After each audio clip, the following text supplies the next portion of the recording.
നമസ്കാരം, കേരള ന്യൂസിലേക്ക് സ്വാഗതം. ഞാൻ പത്മകുമാർ. എന്നോടൊപ്പം ഉള്ളത് സോണി കല്ലറയ്ക്കൽ. നമ്മുടെ ഇന്നത്തെ വിഷയം നിലമ്പൂർ ഇലക്ഷനിലെ ഓരോ സ്ഥാനാർത്ഥികളെയും അവരുടെ വശങ്ങൾ നമുക്ക് ഓരോ സ്ഥാനാർത്ഥികളല്ല, പ്രധാനപ്പെട്ട പാർട്ടിയിലെ 4 സ്ഥാനാർത്ഥികളെ നമുക്ക് വിലയിരുത്താം.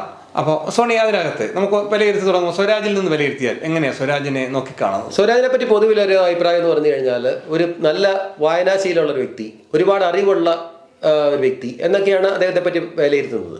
അദ്ദേഹത്തെ പറ്റി പൊതുവിലൊരു അഭിപ്രായം പറയുന്നത് ധാർഷ്ട്യമാണെന്നൊക്കെയാണ്. പക്ഷേ നമ്മൾ അതിനെപ്പറ്റി ഒന്ന് അന്വേഷിച്ച് കഴിഞ്ഞപ്പോൾ അദ്ദേഹം അത് ഉണ്ടാക്കിയെടുക്കുന്ന ഒരു ധാർഷ്ട്യമല്ല. ഇപ്പം അദ്ദേഹത്തെ പറ്റി പറയുന്നത് കേട്ടു, സ്വരാജിനോട് ആരെങ്കിലും പോയി ചോദിക്കുക, സ്വരാജ് നമുക്കൊരു ചായ കുടിച്ചാലോ അല്ലെങ്കിൽ കാപ്പി കുടിച്ചാലോ എന്ന് സ്വരാജിനോട് ചോദിച്ചാൽ പറയും എനിക്ക് ചായയും കാപ്പിയും വേണ്ട എന്നാൾ നേരിട്ട് പറയും. അപ്പം നമ്മൾ ഓർക്കും അയാളുടെ ധാർഷ്ട്യം കൊണ്ടാണ് അങ്ങനെ പറയുന്നതെന്ന്. പക്ഷേ നമ്മൾ മനസ്സിലാക്കേണ്ട ഒരു കാര്യം, അദ്ദേഹം ജീവിതത്തിൽ ചായയും കാപ്പിയും കുടിക്കുകയില്ല എന്നുള്ളതാണ് മനസ്സിലാക്കേണ്ടത്. അങ്ങനെ ഒരു പ്രകൃതക്കാരനാണ് സ്വരാജ്. അതായത് പിടിയുന്ന ദേഷ്യം വരും, ഒപ്പം തന്നെ സങ്കടം വരും, പിടിയും തളർന്നു പോകും. ഇങ്ങനെ ഒരു സ്വരാജിനെ ഞങ്ങൾക്ക് അവിടെ നിന്ന് അറിയാൻ പറ്റി. കാരണം നമ്മൾ കാണുന്ന ഈ ചാനൽ ചർച്ചകളിലൊക്കെ പുലിയായിട്ട് നിന്ന് ഘോരം സംസാരിക്കുന്ന സ്വരാജിനെ അല്ല ഞങ്ങൾക്ക് മനസ്സിലാക്കാൻ പറ്റിയത്. അദ്ദേഹം ഒത്തിരി ഇപ്പൊ തന്നെ ഏതെങ്കിലും ഒരു സ്ഥാനത്തെ വളരെ പവിത്രതയോടും പരിപാവനത്തോടു കൂടി കരുതുന്ന ഒരു വ്യക്തിയായിട്ടാണ് കരുതാൻ പറ്റുന്നത്. അദ്ദേഹം ഇപ്പൊ മരണ വീട്ടുകളിലോ അല്ലെങ്കിൽ ഈ പറഞ്ഞ വിവാഹ ചടങ്ങുകളിലൊന്നും അങ്ങനെയൊന്നും പങ്കെടുക്കുന്ന ഒരാളല്ല. അദ്ദേഹം അതിനൊന്നും വലിയ പ്രസക്തി കാണുന്നില്ല. പക്ഷേ ഒരു സാധാരണക്കാരന്റെ വിഷമത്തില് പങ്കാളിയാകണമെന്ന് വിശ്വസിക്കുന്ന ഒരു വ്യക്തി തന്നെയാണ് സ്വരാജ്. പിന്നെ പാർട്ടിയിൽ വേണ്ടി സഞ്ചരിക്കുന്ന ഒരു വ്യക്തിയാണ് സ്വരാജ്. പാർട്ടി വിട്ടൊരു കാര്യത്തിലേക്ക് അദ്ദേഹം പോയില്ല. പാർട്ടി ഏത് ലൈനിൽ സഞ്ചരിക്കുന്നു ആ ലൈനിൽ സഞ്ചരിക്കണം. അദ്ദേഹം തന്നെ അമ്മ മരിച്ചു പോയപ്പോഴത്തെ കാര്യം പറയുന്നുണ്ട്. അദ്ദേഹം ഏറ്റവും അധികം വിഷമിച്ചത് അദ്ദേഹത്തിന്റെ അമ്മ മരിച്ചു പോയ സമയത്തായിരുന്നു. അദ്ദേഹം ഒറ്റയ്ക്ക് ഒരു മുറിയിൽ പോയിരുന്ന് തനിച്ചിരുന്ന് വിഷമിച്ച് ഇരുന്ന ഒരു കാര്യം, ഒരു അച്ഛൻ പറഞ്ഞ കാര്യം നമ്മുടെ സുഹൃത്ത് സംസാരിക്കുകയുണ്ടായി. അമ്മ മരിച്ച ദിവസം അല്ല, നമ്മുടെ ഇന്റർവ്യൂവിനകത്ത് അദ്ദേഹം പറയുന്നുണ്ട്. അല്ല, പക്ഷേ ഈ അമ്മ മരിച്ചത് ഏറ്റവും കൂടുതൽ ഏറ്റവും കൂടുതൽ ദുഃഖം വന്നത് അമ്മ മരിച്ചപ്പോഴാണ് എന്ന് അദ്ദേഹം പറയുന്നുണ്ടായിരുന്നു നമ്മുടെ ഇന്റർവ്യൂ. അച്ഛൻ പോയി വാതിൽ കൊട്ടിയിട്ട് പോലും അദ്ദേഹം അറിഞ്ഞില്ല. അദ്ദേഹം വിഷമിച്ചു. പിന്നെ വണ്ടി അവിടുന്ന് സ്റ്റാർട്ടാക്കുന്ന കണ്ടപ്പോഴാണ് സ്വരാജ് പുറത്തിറങ്ങിയത്. അപ്പോഴാണ് പറഞ്ഞാൽ അറിഞ്ഞില്ല, അദ്ദേഹം തന്നെ തനിച്ചിരുന്ന് ഇരിക്കുകയായിരുന്നു എന്നാണ് പറയുന്നത്. ഒപ്പം തന്നെ തനിച്ചിരുന്ന് സമയം കിട്ടുന്നങ്ങളൊക്കെ പുസ്തകങ്ങൾ ഒരുപാട് വായിക്കും. ഒരു ലൈബ്രറി തന്നെ അദ്ദേഹത്തിന്റെ വീട്ടിലുണ്ടെന്നാണ് പറയുന്നത്. പിന്നെ സ്വരാജിനെ പറ്റി പറഞ്ഞ മറ്റൊരു കാര്യം നമ്മൾ ശ്രദ്ധിച്ചില്ലേ, അദ്ദേഹം ഒരു ഓർഫനേജിനെ കൊണ്ട് ഒരു സഹായം ചെയ്യുന്ന കാര്യം. ഓർഫനേജ് നടത്തുന്ന ഒരാളെന്ന് ഇദ്ദേഹത്തിന്റെ പൂർവ്വ വിദ്യാർത്ഥി സംഗമത്തിൽ വന്നിരുന്നു. അപ്പോൾ അദ്ദേഹം പറയുന്നുണ്ടായിരുന്നു, എല്ലാ പ്രാവശ്യവും ഈ ഓർഫനേജിലേക്ക് പൈസ കൊടുക്കുന്ന പരിപാടി അദ്ദേഹത്തിനുണ്ട്. അപ്പം തൃപ്പൂണിത്തറയിലെ ഇലക്ഷൻ ടൈമിൽ അദ്ദേഹം കുറച്ച് പൈസ പുള്ളിക്ക് നേരിട്ട് വരാൻ വയ്യ, ഞാൻ അയച്ചു കൊടുക്കുകയുണ്ടായി. അതേപോലെ പല പ്രാവശ്യം ഇദ്ദേഹം കൊടുത്തിട്ടുണ്ടെങ്കിലും ഒരു പ്രാവശ്യം പോലും ഒരു സെൽഫി എടുക്കാനോ ഒരു ഫോട്ടോ എടുക്കാനോ അത് ഫേസ്ബുക്കിൽ ഇടാനോ ഉള്ള ശ്രമങ്ങൾ അത് നടത്തുന്നില്ല. കൃത്യമായി അദ്ദേഹം ചെയ്തുകൊണ്ടിരിക്കുന്ന കാര്യം ആ ഓർഫനേജിന് വേണ്ടി ഇപ്പോഴും ചെയ്തുകൊണ്ടിരിക്കുന്നു എന്ന് പറയും. നമ്മൾ പറയുമ്പോൾ എല്ലാ സ്ഥാനാർത്ഥികളെയും ചവിട്ടിത്തേക്കുന്ന കൂട്ടത്തിൽ അവരുടെ പോസിറ്റീവ് സൈഡ് കൂടെ നമ്മൾ അറിഞ്ഞിരിക്കണമല്ലോ, അതുകൊണ്ട് പറയുന്നതാണ്. അപ്പോൾ അങ്ങനെ ഒരു കാര്യങ്ങൾ കേട്ടു. പക്ഷേ ഇദ്ദേഹത്തിൻ്റെ ഒരു രീതി അതാണ്. അദ്ദേഹത്തിൻ്റെ പൂർവ്വ വിദ്യാർത്ഥി സംഗമത്തിൽ ഞങ്ങൾ പങ്കെടുക്കുകയുണ്ടായി. ആ സമയത്തും എല്ലാവരോടും അങ്ങനെ ഒരു രീതിയിലാണ്. അപ്പോൾ ഞങ്ങൾ ഇവരോടൊക്കെ ചോദിച്ചു, ഇദ്ദേഹത്തിൻ്റെ നിലപാടുകൾ പണ്ടും ഇങ്ങനെ തന്നെ അദ്ദേഹത്തിൻ്റെ നിലപാട്, പക്ഷേ വിഷയങ്ങളിലോ ഒന്നും മാറി നിൽക്കുന്ന ആളല്ല. അതേപോലെ തന്നെ KSU എതിരാളിയായിരുന്ന ഒരു വനിതാ എതിരാളി പൂർവ്വ വിദ്യാർത്ഥി സംഗമത്തിൽ ഉണ്ടായിരുന്നു, സിന്ധു.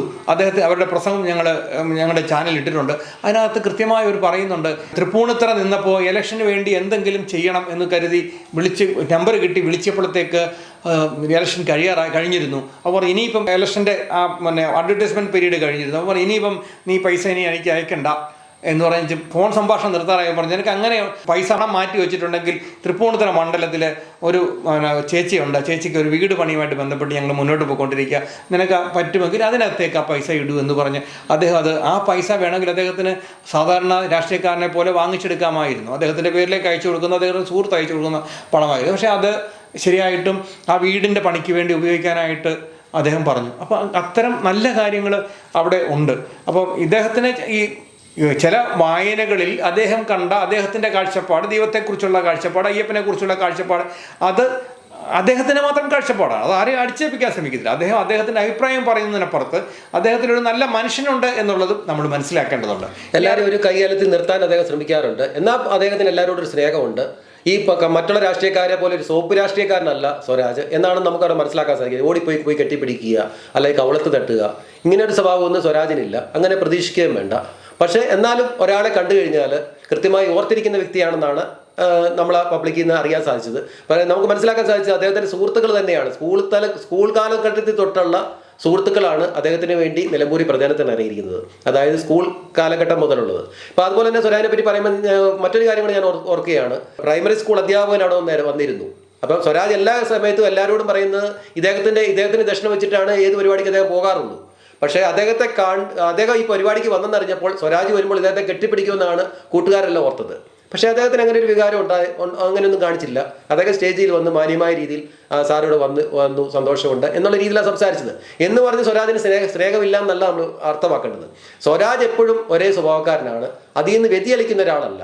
ഒരു രാഷ്ട്രീയ പ്രവർത്തകൻ എന്ന രീതിയിൽ നിയമസഭയിലൊക്കെ കൃത്യമായ സമയം, അതായത് 1 മിനിറ്റ് മാത്രമേ നിങ്ങൾക്കിനിയും ബാക്കിയുള്ളൂ എന്ന് സ്പീക്കർ പറഞ്ഞാൽ ആ 1 മിനിറ്റിൽ കൂടുതൽ അദ്ദേഹം എടുക്കാറില്ല എന്നാണ് പറയുന്നത്.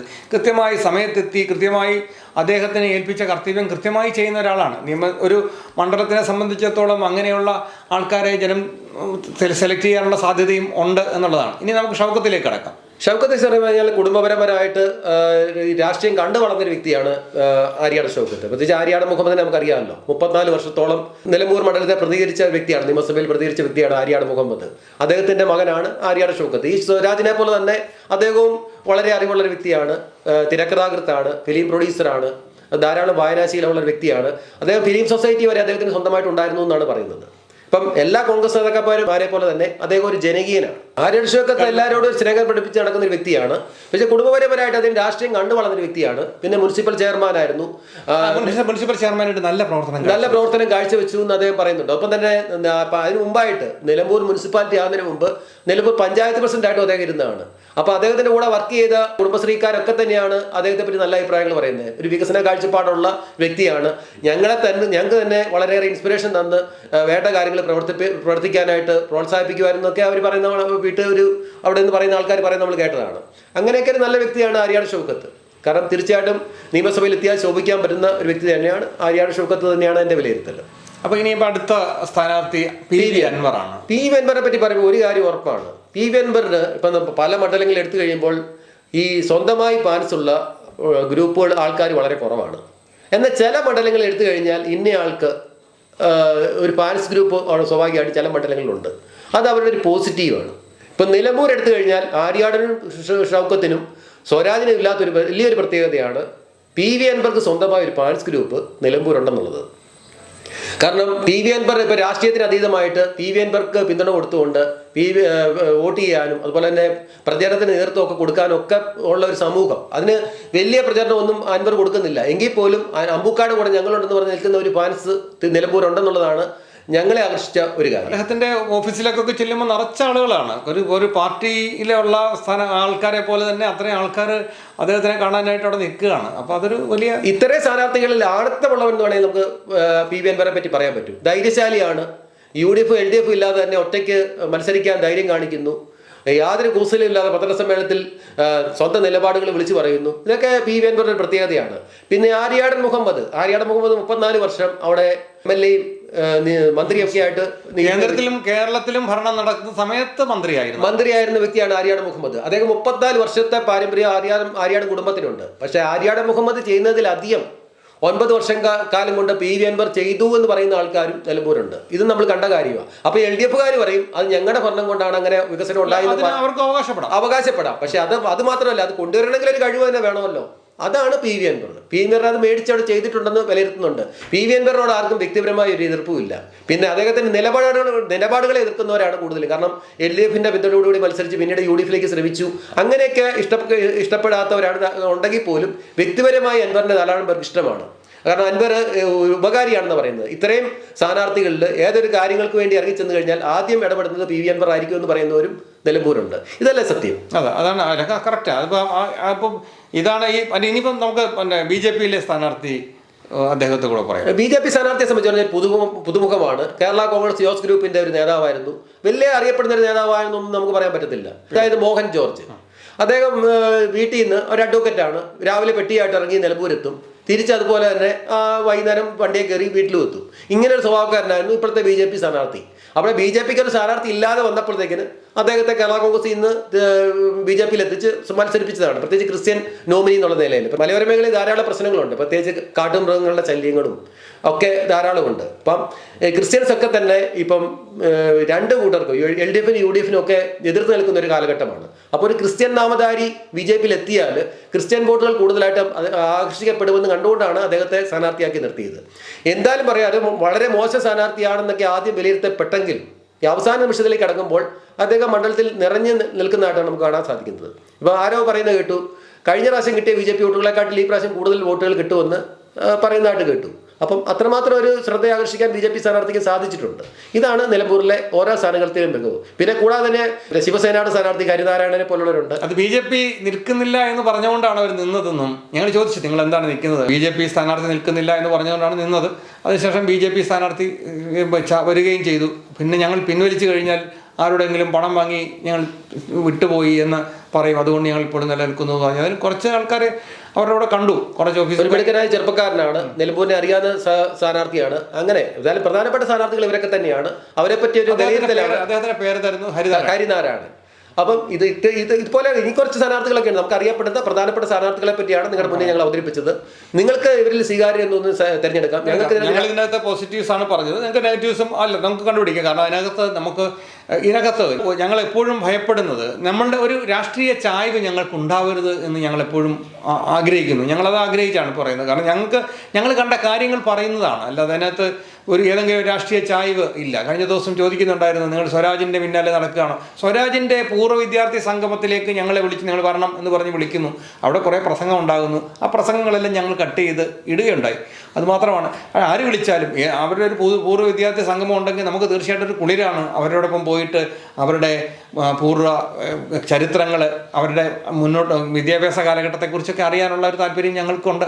പക്ഷെ അങ്ങനെ വിളിച്ചില്ല, ആരും വിളിച്ചില്ല. അതുകൊണ്ട് അവർ തന്നെ വിളിച്ചത് മാത്രമാണ് ഞങ്ങൾക്ക് പറയാം. അത് വീട്ടിൽ കൂടെ പറഞ്ഞു പോകുന്നതാണ്. അപ്പോൾ ഇതാണ് ഞങ്ങൾക്ക് ഈ 5 സ്ഥാനാർത്ഥികളെക്കുറിച്ച് പറയാനുണ്ടായിരുന്നത്. നിങ്ങൾക്ക് ഈ സ്ഥാനാർത്ഥികളെ വിലയിരുത്താം. സമ്മതിദാന അവകാശം നമ്മുടെ മണ്ഡലത്തിൻ്റെ വികസനത്തെ ഊടുന്നുള്ളതാകണം എന്നുള്ളതാണ് ഞങ്ങൾക്ക് പറയാനുള്ളത്. രാഷ്ട്രീയത്തിന് അതീതമായി മണ്ഡലത്തിൻ്റെ വികസനം 8 മാസമാണെങ്കിലും ആ 8 മാസം എന്ത് ചെയ്യാൻ കഴിയുമെന്ന് നിങ്ങൾ ചിന്തിക്കുക, അതനുസരിച്ച് വോട്ട് ചെയ്യുക എന്ന് മാത്രമാണ് പറയാനുള്ളത്. കൂടുതൽ വാർത്തകളും വിശേഷങ്ങളും നിങ്ങൾക്ക് ലഭിക്കാൻ കേരളീയം ന്യൂസ് സബ്സ്ക്രൈബ് ചെയ്യുക. കൂടെ ബെൽ ബട്ടണും അമർത്തുക.